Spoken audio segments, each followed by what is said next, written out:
Hey, hello everybody. Hey, this is going to be a video on the help with the question of the day for 11.3, which was a lot trickier than I intended, but I just made up the question and that's where the math led.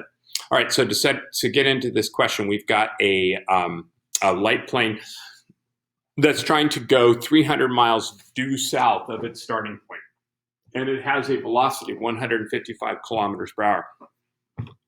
Leaves at 12 o'clock, and at 1 o'clock, after 1 hour, the pilot notices that it is 125 kilometers to the southwest. So it should have obviously been 155 kilometers due south. And so why is that? Well, obviously there's going to be a wind.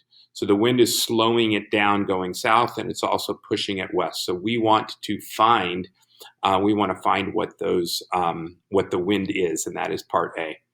Now, if we do 125 cosine of 45 degrees, we are going to get 88.4. And if we do 125 sine, we're going to get 88.4. Oh, and by the way, southwest is obviously going to be directly bisecting the west and the south. Between west and south is 90 degrees, bisecting is 45. That's where we got the 45-degree angle. So now we have the three distances. And we also know that it is only an hour. So we know, and we'll start. We will start with the wind that is pushing the plane to the west. So the velocity of the wind to the west is going to equal to distance divided by time. This is 88.4 divided by 1. So obviously the velocity of the wind to the west is 88.4 kilometers per hour. All right, so a little bit trickier is to the south. Okay, so we're going to do a similar sort of thing here, except we are going to have a velocity that is going down, okay, or to the south, and that is 155, because that's the direction that the plane is going. We're going to have the direction of the wind to the north. So I'm just going to, for our purposes, say north is positive. So we're going to have the velocity of the wind to the north minus 155, okay, times time is equal to that same distance of 88.4. This time is equal to 1, so the velocity of our wind to the north, since we're saying up was positive, this displacement has got to be negative. And so what we're going to have here is positive 55 minus 88.4 is going to give us 66.6 kilometers per hour. And now we just need to do Pythagorean theorem. So the velocity of the wind is going to be 88 and 66.6. Okay, so we're going to have the square root of 66.6 squared plus 88.4 squared, and then we're going to take the square root and plug that into the calculator. And we're going to get 110.68. So I'm going to call that 110.7. Now, really, I would round that. To three significant digits, making it 111. But we're going to leave it. We're going to kind of leave it at that, so that we get a more accurate answer in the end. So really, it should be 111. But we're going to use the 110.7 in our future calculations. All right, now that right there is the speed, and we want the velocity. So the difference between speed and velocity is obviously a vector. So we need a direction. So Since this wind is going in this direction, okay, I am actually going to calculate for this angle right here, which it doesn't really matter, but you'll see why this is perhaps the most convenient. So now to calculate that angle, we're going to say inverse tangent, which is going to be opposite, which is 80. So the 88.4 divided by 66.6, and inverse tangent of 88.4 divided by 66.6 gives us 53 degrees. Okay, so this is 53 degrees. Okay, so now the bearing on the wind here is going to be 53 degrees this way. And remember, when you have an angle in the direction, we're going to start with north at 0 degrees, and it's going to go clockwise. So basically, what we're going to have is 360 minus 53, which is going to give us our final answer for part A, which is going to be 111 kilometers per hour, bearing at 307 degrees. So that's the direction that is going. Now, you guys, that was really the intention of the complexity that I was shooting for, but that didn't seem fun enough. So what I added there was, hey, the plane is now going to want to head to its original destination. But we're going to assume that that wind is still steady. So in what direction does the plane have to aim in order to be heading towards its destination? And that is the next part, which turns out a little more complicated to solve than I had anticipated. All right, so let's get a few things out of the way. So we've got 88.4 going this way. And remember, the whole distance was 300. So 300 minus 88.4 is going to give us 211.6 kilometers. Okay, and remember that our speed in still air is 155. Now, if we think about this for a second, okay, this plane cannot aim directly at its destination because the wind is blowing northwesterly. It's blowing to the northwest. So we're going to have this velocity right here, which means we don't know that angle, Okay, so now to start out with B, we know that going to the east, that we have the wind working against us. We know we're going to have some portion of 155, and we know that we're going to have to go 88.4 kilometers, okay?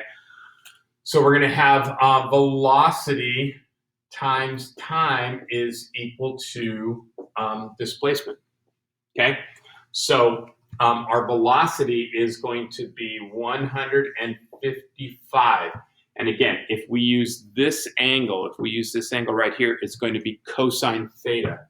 So 155 cosine theta. So that is the direction to the east, which is what I am calling positive. So now we're going to subtract 88.4. Now that is the speed of the wind. Okay, so this is the velocity of the plane to the east. This is the velocity of the wind to the east. And if it's the velocity of the wind to the east, then it's going to be negative. It's working against us. Okay, so this whole thing right there times time, which we do not know, and that is going to equal our distance of 88.4. Okay, and we're going to have something similar, but this time going to the south. So our second equation is going to be 155 sine theta. And I am now saying that down is positive, and you can stay consistent or you can just stay consistent in your brain. You just got to double check it here. So now we know that there's a portion of the wind that is going north, which would be negative, and that is going to be a value of 66.6. So we're going to say minus 66.6. This whole velocity times time, and that's going to equal to 211.6 kilometers. Okay, so obviously we've got a bit of an issue here because we do not know what theta is and we do not know what time is. And when you have an equation with two unknowns, you cannot solve for that unless you have a second equation with the same variables, of which we do. Okay, so in order to calculate that, we're going to have to solve these equations simultaneously, which we could add or subtract. And if we look at these, the form of that does not lend itself to adding, subtracting. So we're going to do essentially a form of substitution. So what we are going to do is we are going to set each equation. We're going to set each equation equal to time. And if they're both equal to time, then they're both equal to each other. And that is just another way of doing substitution where you're eliminating a variable. Now we could solve for theta and then get time first, but that's going to be a little more complicated because we have sine and cosine. All right, so I'm going to kind of move this over, and we are going to just set these two equations equal to t. So in this first equation right here, we're going to have 88.4 divided by 155 cosine theta minus 88.4. Okay, so I'm going to, sorry, did I mess that up? No. So I want to get rid of this so this comes down in the denominator. Okay, and then we're going to do the same thing over here. And we're going to have 211.6 divided by 155 sine theta minus 66.6. All right. So now, since they are both equal to t, they're equal to each other. Now, to make this a little more of a resemblance of equations, I am going to cross multiply and get that out there. So we're going to have 88.4 times the quantity of 155 sine theta minus 66.6. And that is going to equal to 211.6 times 155 cosine theta minus 88.4. And now I'm going to do a few things here to help simplify it. First thing I'm going to do is divide by 88.4. 88.4. So 211.6 divided by 88.4 gives us 2.3936. We'll call that 2.39. So I'm going to take this 2.39 and I'm going to distribute it. I'm going to distribute it through to the equation in the bracket. So we've got times 155 gives us 371. So we're going to end up here with 371 cosine theta minus 2.39 times 88.4, and that gives us 211.3. Let me double check that. 88.4 times 2.39. Yeah, 211 point,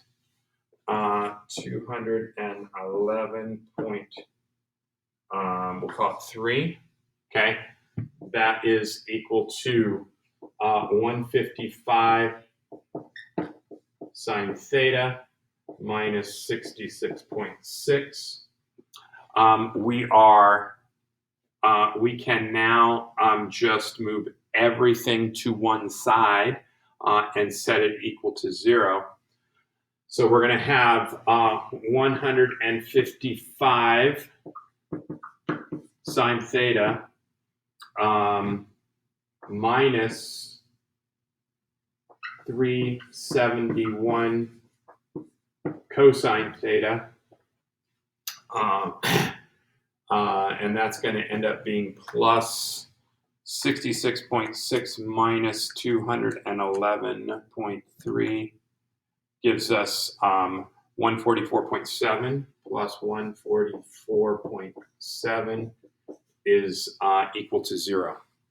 All right, so if you know enough about math, then you are going to realize that this right here is really in its simplest form, and we are not going to be able to solve for it algebraically, at least not that I know of.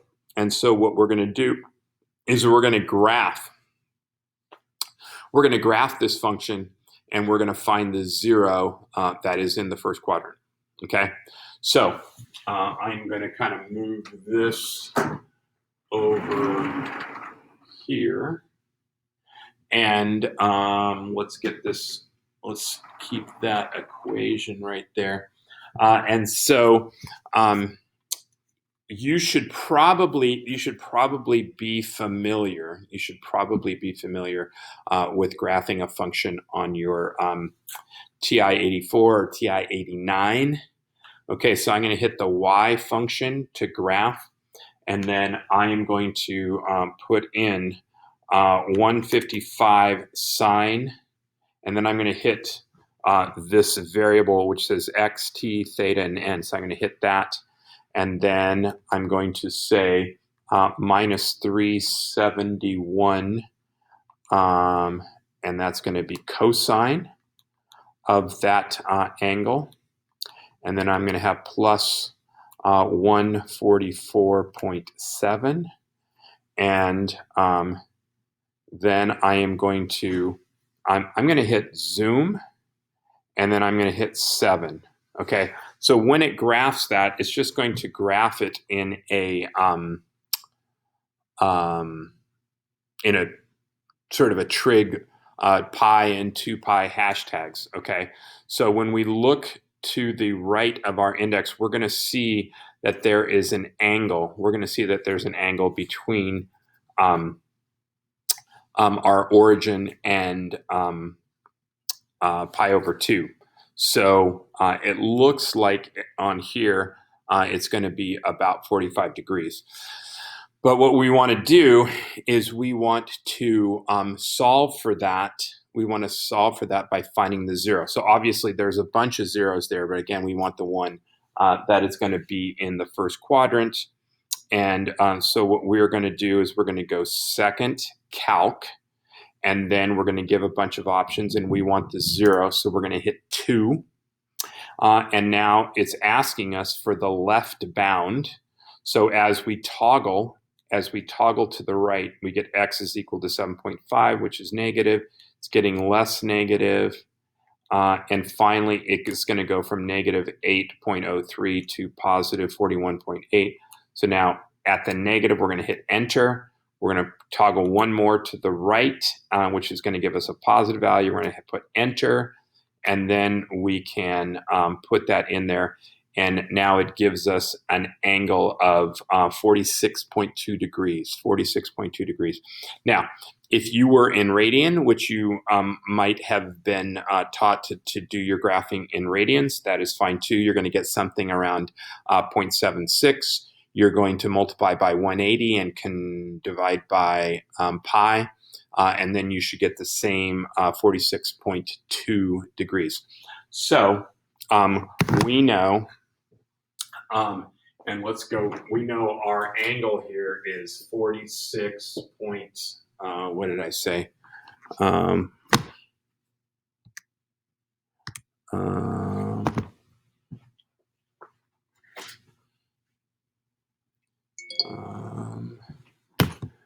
kind of lost it there.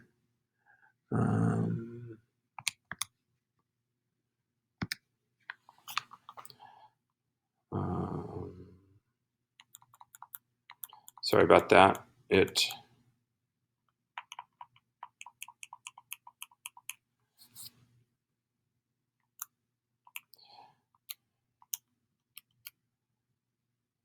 46.2.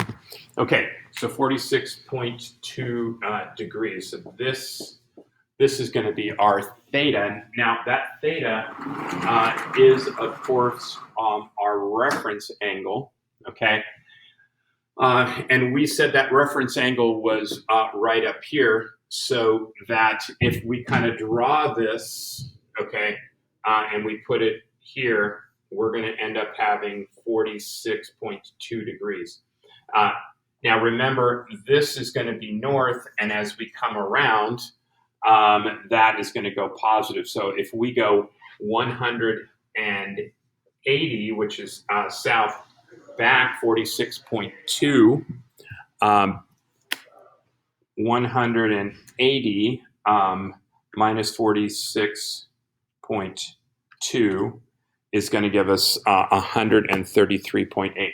So we're going to have a bearing. So this theta is going to be 133, we'll call it 134. So we're going to have a bearing of 134 degrees. Now, to get to the next question here, we're going to go back to that reference angle of 46.2. And so now we just want the time. And so we can plug that time into any one of these equations. And so we can even come all the way up here since we've solved this for time. So we can say that time is equal to 211.6 divided by 155, the sine of 46.2 degrees minus 66.6.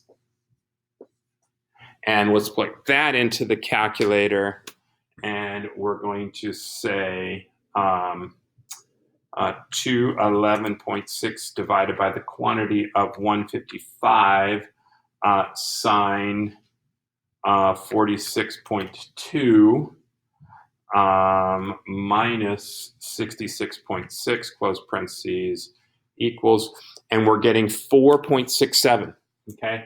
So this 4.67 hours, 4.67 hours is what we get for our time, okay? But remember, that last question says, what time do we get there? And that time that we get there is going to be 4 hours plus 0.67 of an hour. And to convert that decimal point into an hour, we are going to basically get rid of the mantissa, which would be the 4. So we're going to subtract 4, gives us 67.388, and then we're going to multiply by 60 because there's 60 minutes in an hour, and we're going to get 40.4, okay? So that means that we're going to have 1 o'clock plus 4 plus 40 minutes, which is going to give us a time of 5:40, okay? So 5:40 is our time that we arrive, which is going to be part C. All right. And there you have it. Sorry, that was trickier than I anticipated, but hopefully you had fun. All right, we'll see you next time.